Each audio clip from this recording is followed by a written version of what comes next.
Assalamualaikum warahmatullahi wabarakatuh. Anak-anakku kelas 11 MIPA. Sekarang kita belajar mengenai struktur dan fungsi jaringan tumbuhan.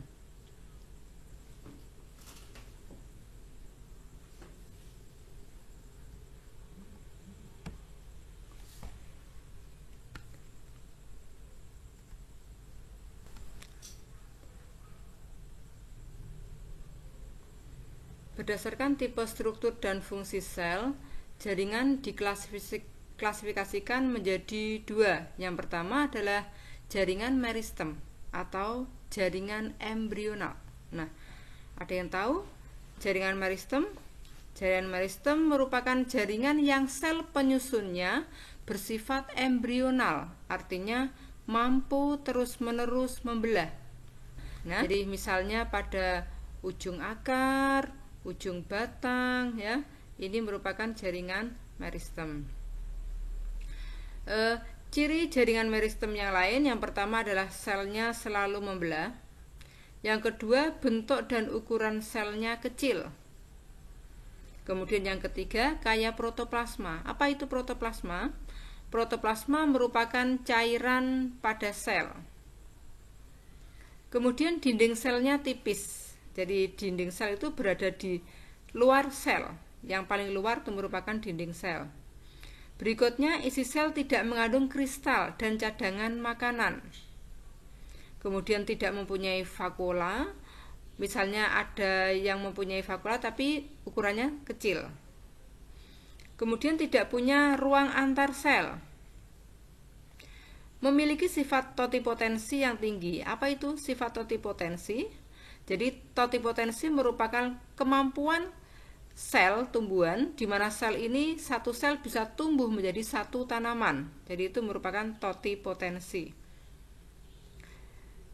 Sel yang berikutnya adalah sel meristematik yang berbentuk bulat, lonjong, kubus, dan prisma. Nukleus ukurannya besar. Nukleus adalah inti sel. Sekarang berdasarkan asal jaringan meristem, ini dibedakan menjadi dua. Yang pertama adalah meristem primer. Jadi sel-selnya berasal dari sel embrionik. Nah, ini misalnya adalah meristem pada ujung akar, ujung batang. Meristem primer akan menyebabkan pertumbuhan primer. Nah, jadi jaringan yang terbentuk dari meristem primer itu disebut dengan jaringan primer. Jaringan itu apa? Anak-anak ada yang tahu? Jaringan merupakan kumpulan sel yang mempunyai bentuk dan ukuran yang sama. Nah, sekarang menurut Haberland, meristem primer berasal dari promeristem yang berkembang menjadi protodem atau bakal epidermis, prokambium atau bakal berkas pengangkut, kemudian meristem dasar atau bakal parenkim. Parenkim itu jaringan dasar. Nah, ini bentuknya. Jadi pada ujung, pada titik tumbuh, pada ujung daun, kemudian pada ujung akar, ini terdapat meristem primer. Sekarang meristem sekunder. Meristem sekunder itu merupakan sel-selnya berasal dari jaringan dewasa yang berubah menjadi embrional kembali. Nah, ini meliputi kambium gabus dan kambium. Ya, kambium terdapat pada akar maupun batang dikotil dan gimnosperme. Gimnosperme itu adalah tumbuhan berbiji terbuka. Nah, misalnya pada pinus, sikas. Nah, itu. Kambium akan menghasilkan xilem dan floem.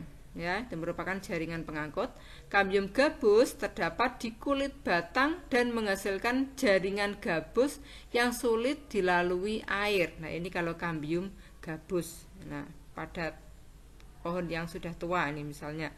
Meristem sekunder akan menyebabkan pertumbuhan sekunder. Jaringan yang terbentuk dari meristem sekunder disebut dengan jaringan sekunder. Nah, ini adalah vaskular kambium, ya. Sekarang berdasarkan atas letaknya ada meristem apikal. Itu merupakan meristem yang terdapat di ujung batang maupun ujung akar, sehingga menyebabkan tumbuhan bertambah tinggi. Yang kedua ada meristem lateral atau meristem samping, terdapat sejajar dengan permukaan organ tempat ditemukannya. Contohnya kambium dan kambium gabus atau velogen. Nah, kambium ini membelah ke arah luar membentuk floem, ke arah dalam membentuk xilem. Kemudian kambium gabus ke arah luar membentuk velem, ke arah dalam membentuk velodem. Nah, sekarang meristem interkalar atau meristem antara. Ini terdapat di antara jaringan dewasa dan terdapat di pangkal ruas batang. Nah, ini kita lihat ada meristem apikal yang letaknya di ujung batang sehingga menyebabkan tumbuhan bertambah tinggi. Meristem lateral di kambium fasikular atau pembuluh. Kemudian kambium gabus, ini di kulit biasanya. Kemudian meristem interkalar. Nah, ini ya, bisa kita lihat. Sekarang jaringan dewasa merupakan jaringan yang terbentuk dari hasil diferensiasi dan spesialisasi dari sel-sel hasil pembelahan jaringan meristem. Nah, apa itu diferensiasi? Diferensiasi itu artinya perubahan, ya, dan terspesialisasi, jadi membentuk jaringan tertentu sesuai dengan fungsinya. Nah, ini cirinya telah mengalami diferensiasi, jadi adanya perubahan. Kemudian pada umumnya tidak membelah lagi. Kemudian bentuknya permanen, tetap. Rongga sel besar, dinding sel sudah mengalami penebalan. Nah, ciri yang lain, kadang selnya telah mati. Kemudian ukuran sel relatif lebih besar daripada sel meristematik. Terdapat ruang antar sel. Kemudian berikutnya, sitoplasma sedikit dan vakuola besar. Sekarang berdasarkan fungsinya, jaringan dewasa dibedakan menjadi yang pertama ada jaringan pelindung, yang kedua jaringan dasar, 3 jaringan penguat, 4 jaringan pengangkut. Nah, ini adalah bentuk jaringannya, bisa kalian pelajari. Struktur anatominya seperti itu. Sekarang yang pertama jaringan pelindung. Ini ada 2. Yang pertama adalah jaringan epidermis. Epi sendiri kan luar, dermis artinya kulit, jadi terdapat di bagian luar. Kemudian jaringan gabus. Nah, kemudian fungsinya ini jaringan pelindung adalah melindungi tumbuhan dari pengaruh luar yang merugikan. Nah, itu tadi jaringan epidermis yang menutupi permukaan tumbuhan, fungsinya sebagai pelindung. Cirinya bentuknya seperti balok, jadi bentuk selnya seperti balok, tersusun berlapis tunggal, rapat, tidak ada ruang antar sel, tidak memiliki klorofil, permukaannya dilapisi lilin atau kutikula, dinding sel tipis dan hidup, modifikasi sesuai dengan letak dan fungsi.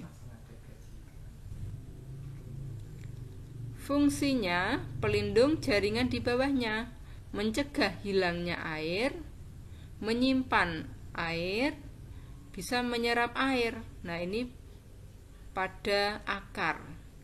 Kemudian terdapat kelenjar. Nah, ini modifikasi dari epidermis. Ada stomata yang fungsinya tempat keluar masuknya gas. Ada trihomata, rambut-rambut, sisik, rambut kelenjar, tonjolan. Ini untuk mengurangi penguapan, melindungi dari predator, meneruskan rangsang, membantu penyerbukan. Kemudian ada lentisel. Nah, ini terdapat pada batang, tempat keluar masuknya gas, tapi terdapat pada batang. Kalau tadi stomata terdapat pada daun. Nah, ini gambar stomata. Ini trihomata. Trihomata berarti jamak. Berikutnya jaringan gabus. Nah, ini setelah batang tumbuh membesar, epidermis terdesak sehingga pecah dan rusak. Akhirnya epidermis tidak aktif lagi dan fungsinya digantikan oleh jaringan gabus. Ini ada 3, eksodermis, endodermis, dan peridermis. Nah, ini gambarannya seperti ini.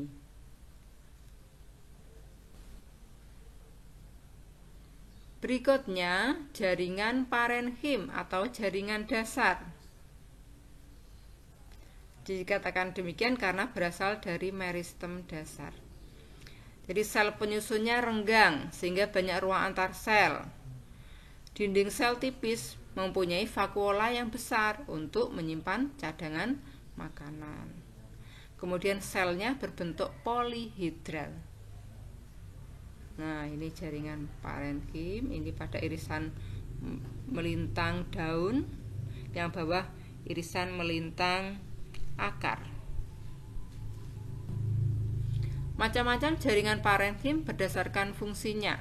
Yang pertama adalah parenkim asimilasi atau klorenkim. Misalnya adalah parenkim palisade dan parenkim spons pada daun.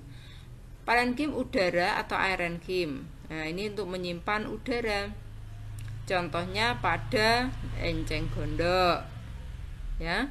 Kemudian ada juga pada Canna indica. Ini ada namanya actinenkim. Jadi aerenkim yang berbentuk bintang. Yang ketiga parenkim cadangan makanan atau penimbun. Fungsinya adalah menyimpan makanan hasil fotosintesis. Terdapat pada batang sagu maupun akar singkong. Kemudian parenkim air, tempat menyimpan air. Nah, ini misalnya pada kaktus. Jadi di tempat yang gersang ini mempunyai akar yang panjang untuk menyimpan air. Kemudian parenkim pengangkut. Nah, ini terdapat di jaringan pengangkut yaitu floem dan xilem. Nah, ini adalah gambarannya. Kolenkim, aerenkim, dan actinenkim. Sekarang jaringan penguat, nah, atau stereon. Fungsinya untuk menguatkan bagian tubuh tumbuhan. Terdiri dari kolenkim dan sklerenkim. Nah, berdasarkan bentuk dan sifatnya jaringan penguat tadi ada sklerenkim. Nah, ini cirinya kalau kolenkim berasal dari parenkim yang mengalami penebalan selulosa pada sudutnya. Disebut juga sudut angular. Sel penyusunnya hidup, merupakan penguat pada tumbuhan muda dan herba.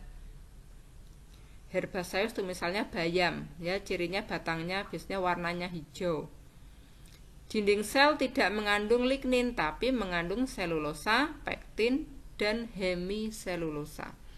Namun kalau sklerenkim, sel-selnya mati, hanya terdapat pada organ tumbuhan yang tidak lagi mengadakan pertumbuhan dan perkembangan.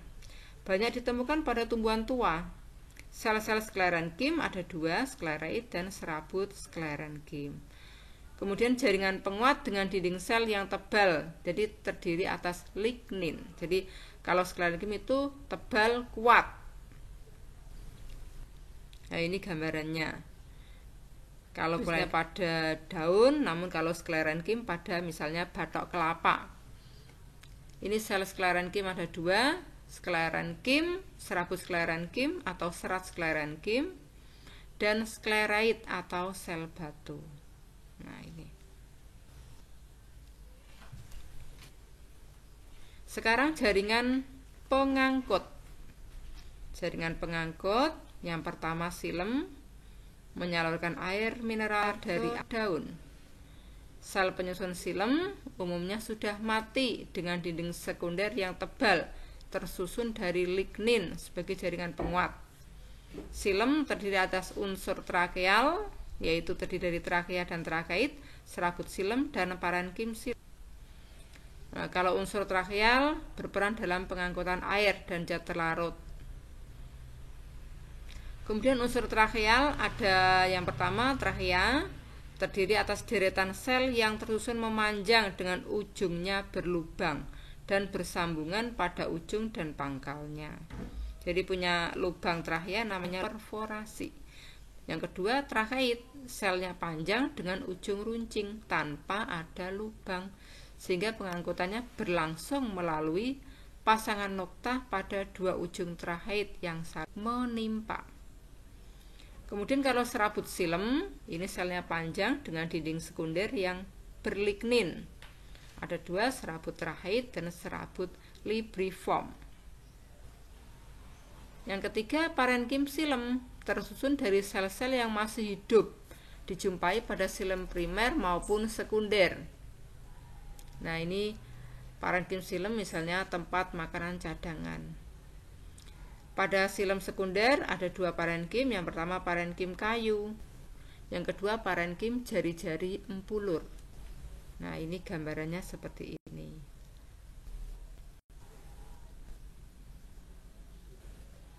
Yang kedua floem. Nah, fungsi dari floem menyalurkan zat makanan hasil fotosintesis dari daun ke seluruh bagian tubuh. Floem terdiri atas berbagai bentuk sel hidup dan mati. Jadi ada unsur gibral, sel pengiring, albumin, parenkim floem, dan serabut. Nah, kalau sel tapis bentuknya seperti tabung dengan ujung berlubang. Sel pengiring berupa deretan sel yang hidup yang menyerupai sel pan. Sel albumin letaknya di dekat sel tapis, merupakan sel yang kaya zat albumin. Parenkim floem, parenkim yang terletak di bagian buluh tapis, jadi untuk menyimpan cadangan amilem maupun zat organik. Serabut floem bentuknya panjang dan ujungnya saling berhimpit. Nah, dinding sel serabut floem mengalami penebalan sekunder, jadi fungsinya sebagai floem. Nah, ini gambarannya